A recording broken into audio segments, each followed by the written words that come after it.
ইসলাম অর্থ যদি শান্তি হয় তাহলে সাহাবায়ে কেরাম লক্ষ লক্ষ সাহাবীরা কেন আল্লাহর রাস্তায় শাহাদাত বরণ করলেন?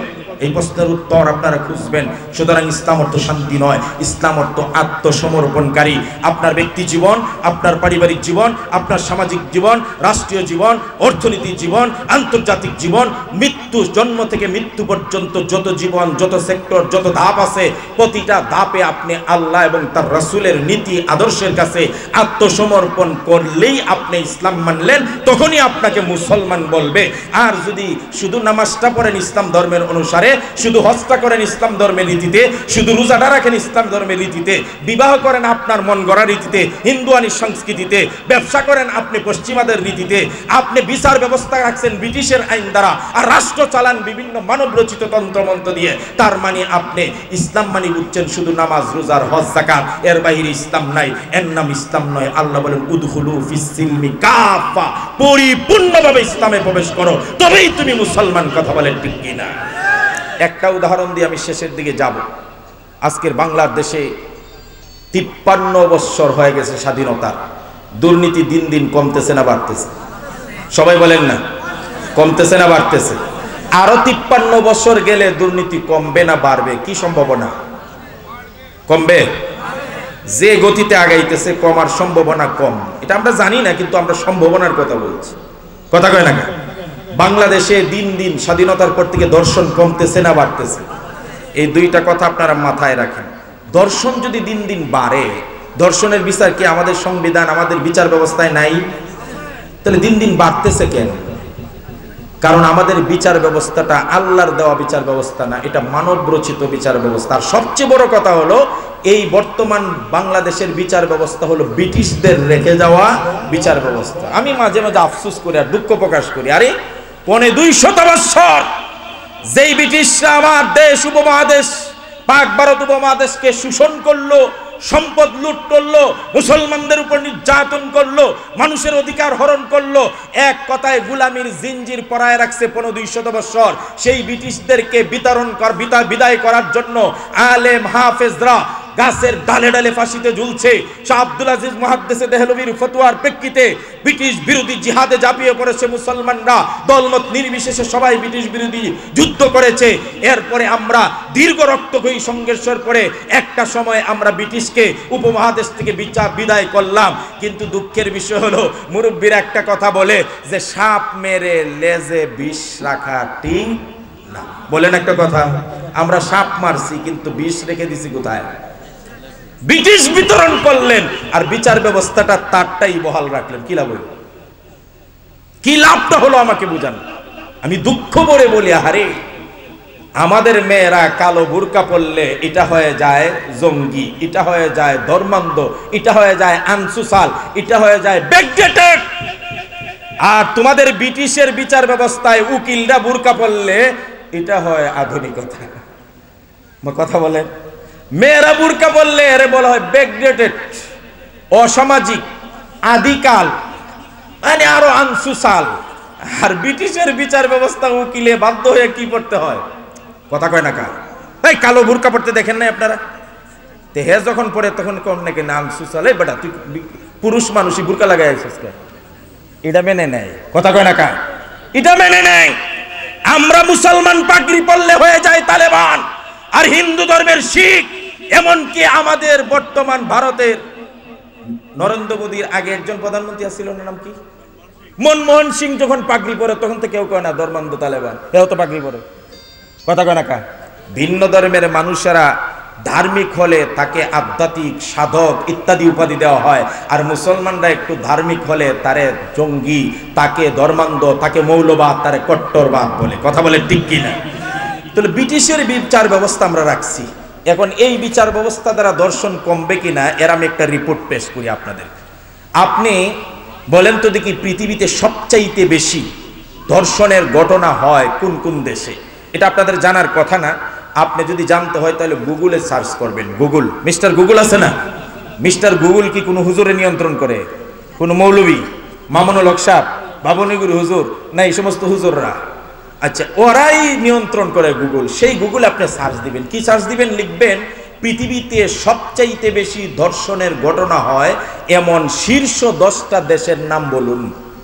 গুগলে মুখ দিয়া কইবেন নাম বলুন, গুগলে সিরিয়ালে 10টা দেশের নাম বলে দিবে, 1 2 3 4 10, এইভাবে 10টা দেশ। এই দেশগুলোতে সবচেয়ে বেশি ধর্ষণের ঘটনা ঘটে। এখন আপনি বলবেন হুজুর আপনি কি সার্চ দিচ্ছেন? আমি অবশ্যই, আমি যেহেতু বয়ান করি আমাকে তো অ্যানালাইসিস করতে হয়, বিভিন্ন জায়গায় নক করতে হয়। আমি সার্চ দিয়া দেখলাম, দেখি তো কোন দেশে বেশি ধর্ষণ হয়। 10টা দেশ পাইছি। ও ভাই, আমার তো মাথা গরম হয়ে গেছে। 1 নম্বরে সবচাইতে বেশি ধর্ষণের ঘটনা হয় মিস্টার আমেরিকা। কোন দেশ?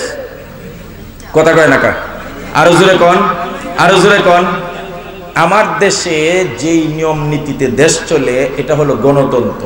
গণতন্ত্রের আবিষ্কারক হলেন আব্রাহাম লিঙ্কন। আব্রাহাম লিঙ্কনের জন্মভূমি বাড়ি কোন দেশে? বাংলাদেশে। কথা কয় না কা? আমেরিকা, ঠিক কিনা? এখন আমেরিকায় আবিষ্কৃত গণতন্ত্রের যিনি আবিষ্কারক আব্রাহাম লিঙ্কন, তার বাড়ি, তার গড়, তার জায়গা হলো আমেরিকা।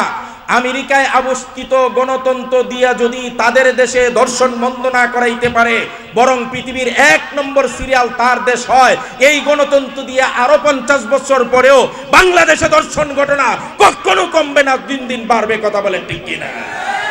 1 2 নম্বর আমি গুগলে গেলাম, 2 নম্বর দেশ কোনটারই যেটা সবচেয়ে বেশি ধর্ষণ হয়? গুগল আমারে কইছে দক্ষিণ আফ্রিকা। এটার আলোচনা বাদ দিলাম, জঙ্গলি কিছু মানুষ আছে। 3 নম্বর কোন দেশ রে গুগল? গুগলে আমাকে বলে 3 নম্বর হলো সুইডেন। 2 নম্বর কি? বাপরে বাপ, আমি এতদিন জানতাম সুইডেন খুব ভদ্র দেশ। আচ্ছা, গুগলে বললাম গুগল 4 নম্বর দেশ কোনটা রে? গুগলে আমারে কই হুজুর 4 নম্বর সবচাইতে বেশি ধর্ষণ হয় মিস্টার ভারত। কোন দেশ?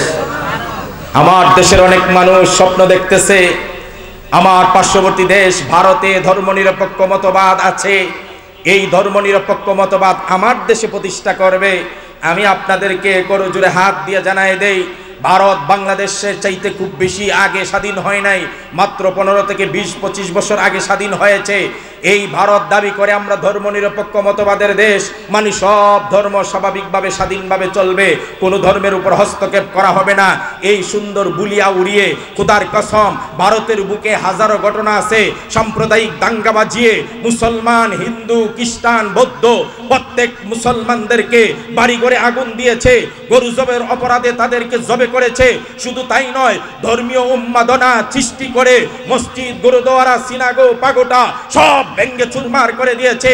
শত বৎসরের ইতিহাস বাবরি মসজিদকে টুনকো জুহাতে সম্পূর্ণ রাষ্ট্রীয় মদদে ভেঙ্গে টুকরা টুকরা করা হয়েছে।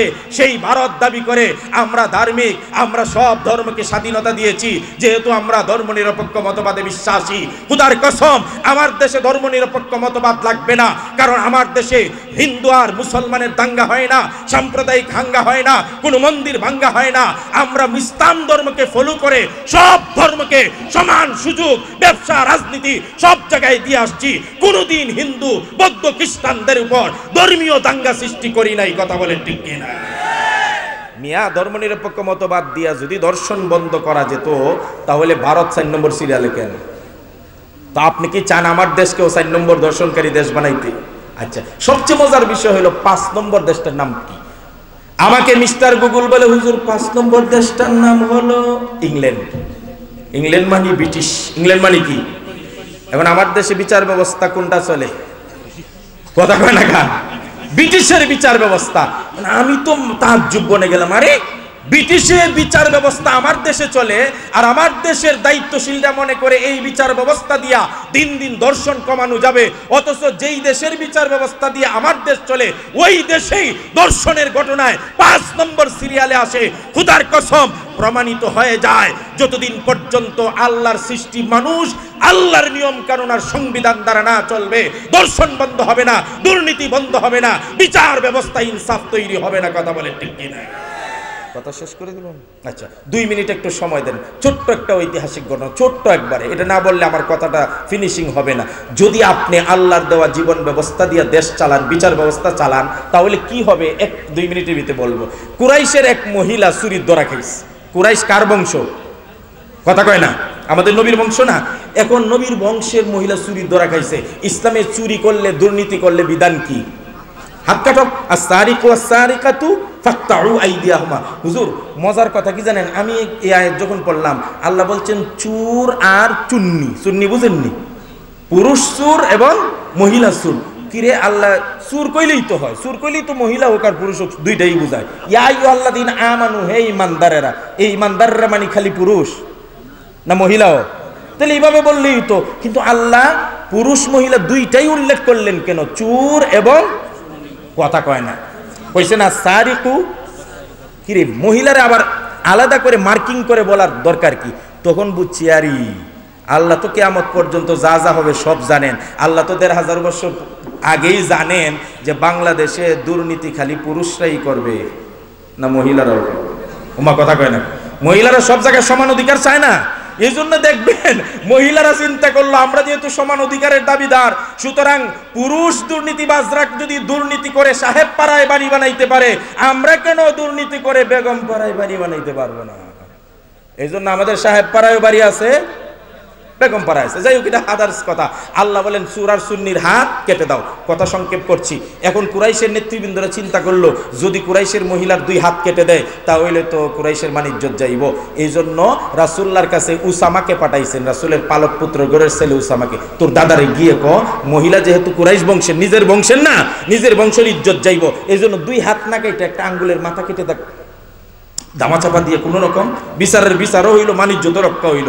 উসামায় গিয়ে বলতেছে, দাদা মহিলাটা তো আপনার বংশের, 2 হাত না কেটে আঙ্গুলের মাথা একটু নামকে অস্তে কেটে দেওয়া যায় না? ইস্তাত্তা গাজালহু, রাসূলুল্লাহ রাগান্বিত হয়ে গেলেন, চোখ লাল হয়ে গেল। উসামা আর কোনোদিনও অবৈধ আবদার নিয়ে আমার কাছে আসবা, সাবধান। এই কথা বলার সাথে উসামা কাঁপতে কাঁপতে বলল, হুজুর মাফ করেন, কিসের দৌড়? হুজুর বুঝলেন এই ছোট বাচ্চার এই ফর্মুলাটা তার মাথার থেকে আসে নাই, নিশ্চয়ই কুরাইশের ওই মাতবররা, লিডাররা শিখাই দিছে। সাথে সাথে মসজিদে নববীর মিম্বরে সব নেতৃবৃন্দ সাহাবীদেরকে ডাকছে, ডাইকা বলছেন, এ সাহাবীরা তোমরা কি জানো অতীতের বিভিন্ন গোত্র, বিভিন্ন বংশ, বিভিন্ন কওম কেন ধ্বংস হয়েছে? বরং তাদের মধ্যে সম্ভ্রান্ত ফ্যামিলির কেউ চুরি করলে তার হাত কাটা হতো, আর যখন হাত কাটা হতো না আর গরিব অসহায় চুরি করলে হাত কাটতো। তোমরাও যদি এমন স্বজনপ্রীতি করো, নিজের দল, নিজের কওম, নিজের বংশ, নিজের কর্মী যদি চুরি করে, দর্শন করে, দুর্নীতি করে, তাকে মাফ করে দাও, আর অপর বিরোধী দলে করলে তার শাস্তি দাও, তাহলে তোমরাও ধ্বংস হবে।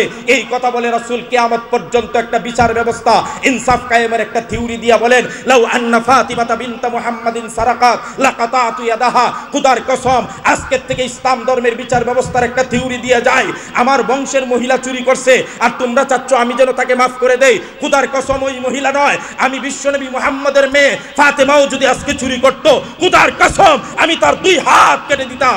এই হলো ইসলামের বিচার ব্যবস্থা। যদি আল্লাহর দেওয়া বিচার ব্যবস্থা দিয়ে মানুষ এই দেশ চালাতো, খোদার কসম দর্শন হতো না, দুর্নীতি বন্ধ হয়ে যেত, দুর্নীতি বন্ধ হয়ে যেত। কথা বলেন ঠিক কিনা? সুপ্রিয় ভাইয়ের, আমার মেসেজটা ছিল এটাই, ইসলাম ইয়ালু ওয়ালা ইউলা, ইসলাম থাকবে সবার উপরে, ইসলাম কেন সবার নিচে থাকবে? আল্লাহ পাক আমাদেরকে ইসলামকে বিজয়ী বেশে বাংলাদেশে দেখার তৌফিক দেন। ইসলামী বিচার ব্যবস্থা, ইসলামী কোরআনের আইনের ব্যবস্থা আল্লাহ যেন প্রয়োগ করার তৌফিক দান করেন।